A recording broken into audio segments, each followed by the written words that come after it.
क्या बात है।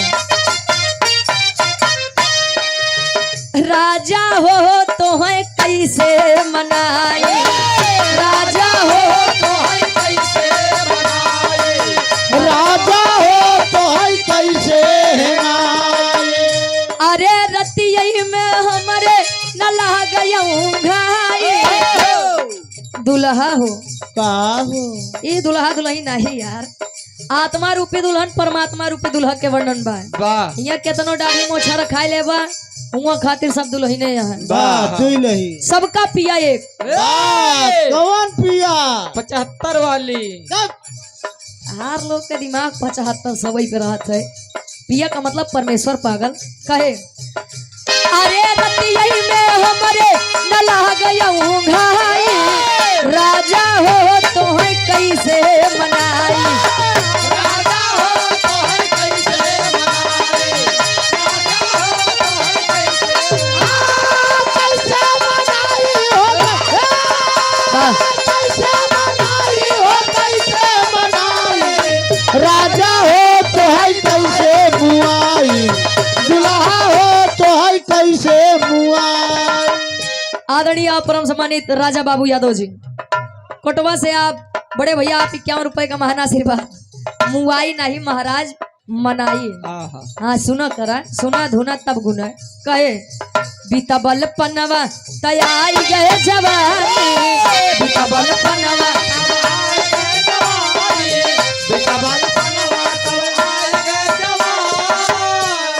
हमें नहीं घेरत रहे, हम सोचे भाई आगे बैठा है। आई गे ललन आर्मी छिबैया की पावन धरती से 100 रुपए का महान आशीर्वाद। और ये आप हृदय के गार्जियन जी शिव बहादुर यादव दादाजी हमारे 51 रुपए का महान आशीर्वाद है। नहीं फरमाइश की है रहने कर। बीता बल पनवा तयाई गए जवानी, बीता बल पनवा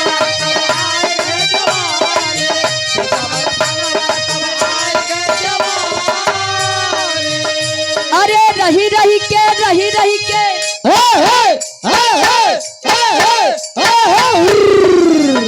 अरे रही रही के सजिया फिर गोपीनाथ पाल कहाँ से? अरे वाह या शेर गोपीनाथ पाल सुगनीपुर। गोपीनाथ पाल जी सुदनीपुर से गा सुगनीपुर ना। आप गार्जियन जी के द्वारा 100 रुपए का महान आशीर्वाद। अरे रही रही के सजिया पे यहाँ वंगाड़ाई, राजा हो तो है कैसे मनाई,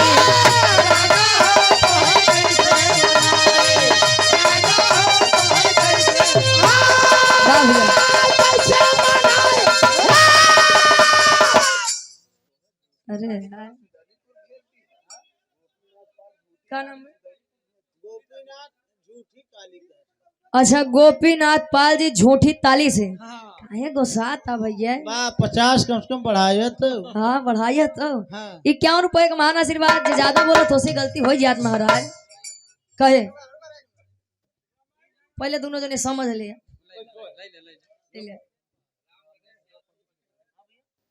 आप आदरणीय परम सम्मानित आप राम नरेश यादव जी पंचू ठेकेदार साहब 501 रुपए का महान आशीर्वाद। इस भाव को समझते हुए आशीर्वाद के चारे के हम बच्चे अपनी कलम में कामयाब रहे।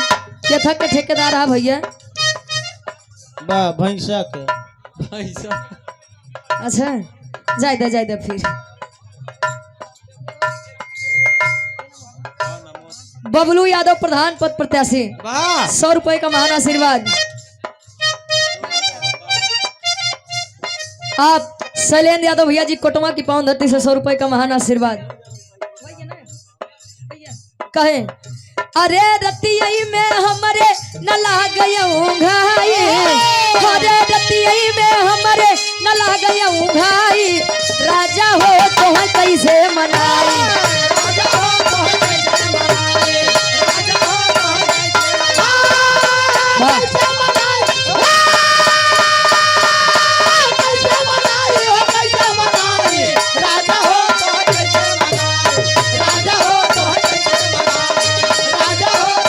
तो है कैसे मनाई।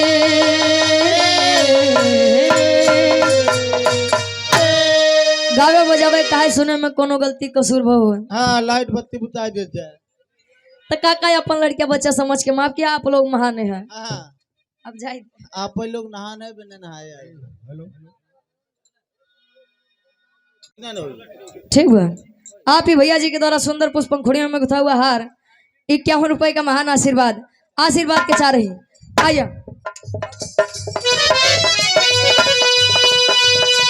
अब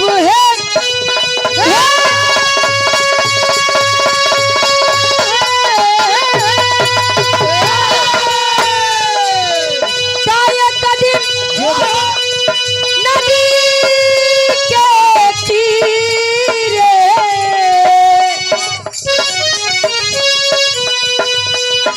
अब जात रहली धीरे रे धीरे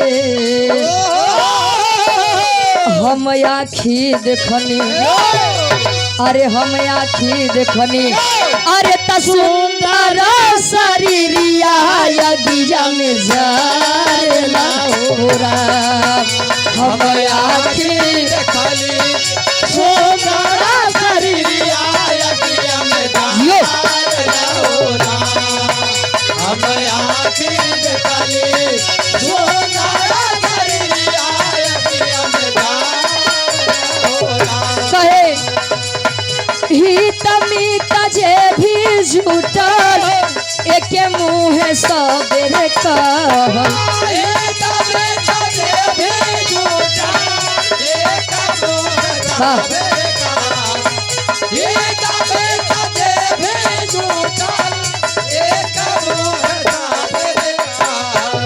हित मीत जे भी झूठल एके मुँह सबेरे कहल अब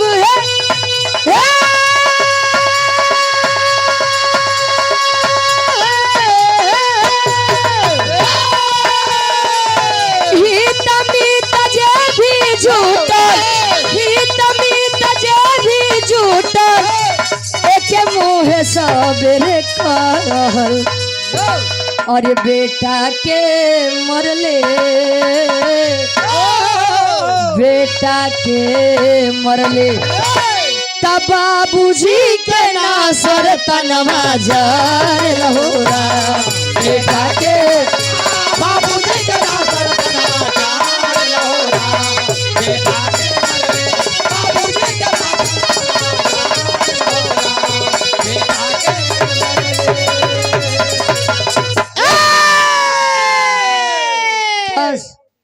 अरविंद यादव मुंबई की पावन धरती से भैया जी के द्वारा 100 रुपए का महान आशीर्वाद और आप संदीप डेरी कन्हाल और झूसी से अच्छा कन्हाल रोड झूसी से आप गार्जियन जी के द्वारा 51 रुपए का महान आशीर्वाद बाबा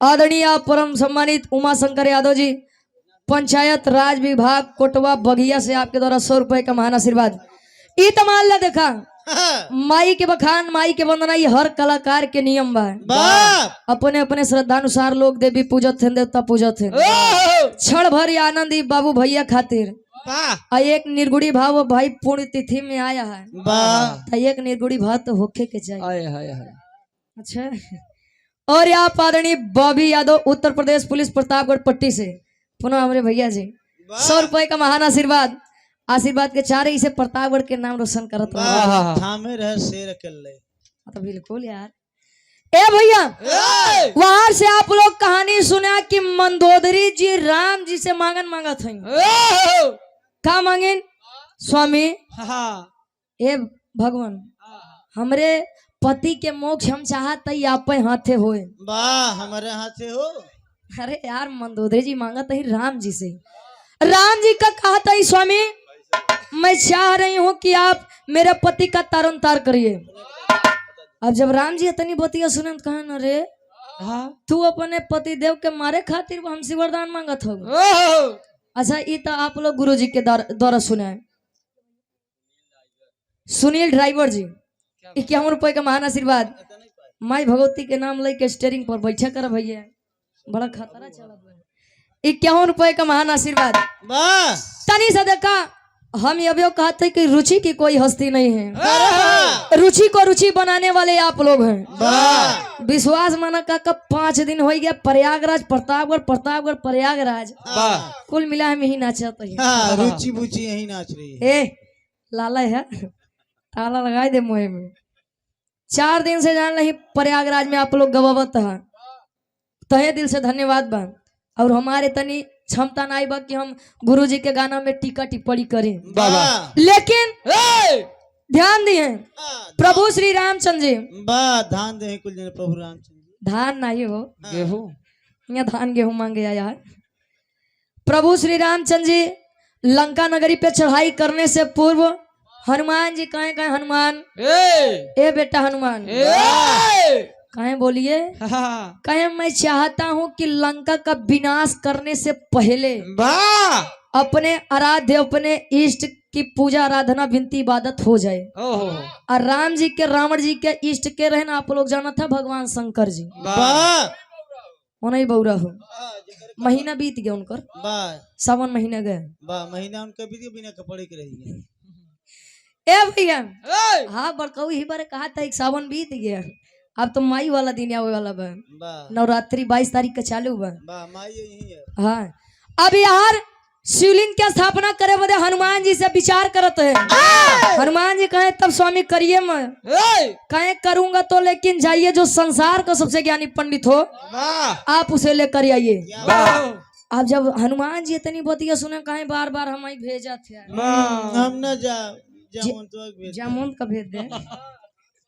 कहे हनुमान एक तू ही हमारे दल में ऐसा बाटा जी हमार कुल काम कर सकत है, बाकी सेना तो बस जय श्री राम जय श्री राम जय श्री राम करे बदे जय श्री राम। अच्छा इतनी बतिया सुने। अच्छा हनुमान जी को उनकर बोले याद देवा वही पड़त है। हनुमान जी उठे कहीं ठीक है मैं जा रहा हूँ। पहुंचे कहाँ ब्रह्मलोक में। अच्छा ब्रह्मलोक पहुंचे ब्रह्मा जी से कहे, ब्रह्मा जी कहे ना हनुमान ना ए बेटा हनुमान गलत जगह पर आए हो, तब कहाँ जाई हमरे पनाती रावण लगे जाए और का। अच्छा ब्रह्मा जी इतनी बतिया बताए तो हनुमान जी कपारे हाथ ने कहे अच्छे और नहीं से युद्ध फनब है और नहीं लगे तू भेजत है। दिमाग माग तो हर सही बा कि नहीं कहे। और जमाने की सच्चाई है, समाज का सत्य भी था। लोग जनबो करत थे मनबो करत थे, कहा ना वो अलग की बात। रावण अपने से 6 महीना आगे की बात जान जाता था। शनि देव बताओ करे कदम के नीचे रहे, पवन देव झाड़ू लगावे। बतावा राम जी के मेहरारू स्वयं खुद ही रखे रहे सम्मान के साथ।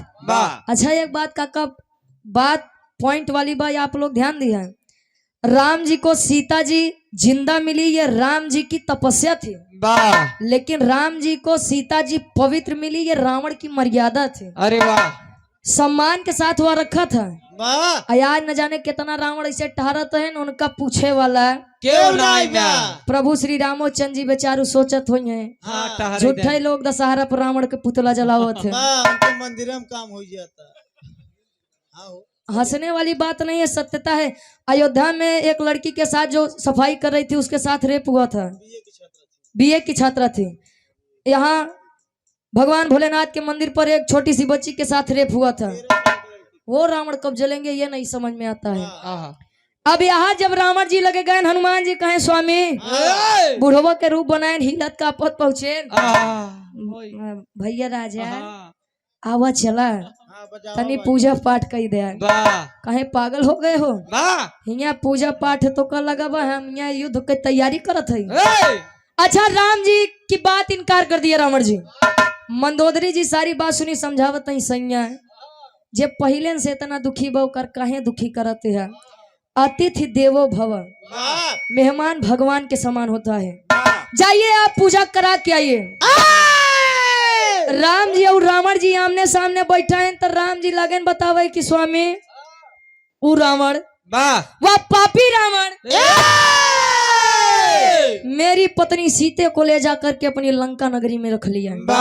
कहे बेटा ये तो बड़ी गलत बात है। अच्छा पुरोहित का मतलब ही यही होता है जो यजमान का पूरा हित सोचे। कहे कि ठीक है मैं आज पुरोहित के हैसियत से आया हूँ, जो चाहिए आप मांग लो। मांगत है स्वामी हाँ अगर मेरा सामना लंका नगरी के राजा रावण से हो वाह तो मैं उसके 10 शीश काट के आऊं। वाह रावण जी कहन ये मस्त ऐसा ही होगा। वाह ई वरदान रावण जी राम जी को खुद दिए रहे ने। हाँ रावण जी राम जी के खुद दिए रहे ने यार। अरे यार राम जी वरदान मांगे तो रावण जी वरदान दिए ने। वाह तो हमारी क्या बात? पागल हो गए। हाँ नहीं आज जब वरदान दिए युद्ध के लिए गए। अच्छा कहा जाता है घर का भेदी लंका ढाए। वाह काका ये आज के समय में क्यों कि अपन भेद बतावे न चाहिए। वाह काहे रावण जी विभीषण का अपन भेद बताते हैं आहा तो काहे जाते हैं विभीषण उनका बताते हैं राम का।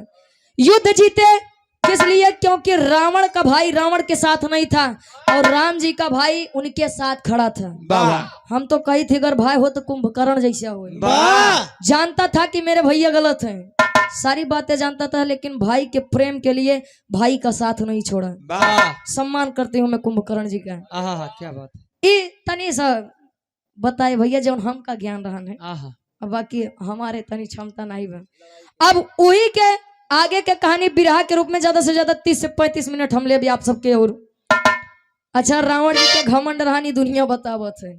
राम जी का घमंड भा एका चलते बिरहा में हम बतावे। वाह युद्ध जीत के जब आयन गयन सीता से कहने ए सीते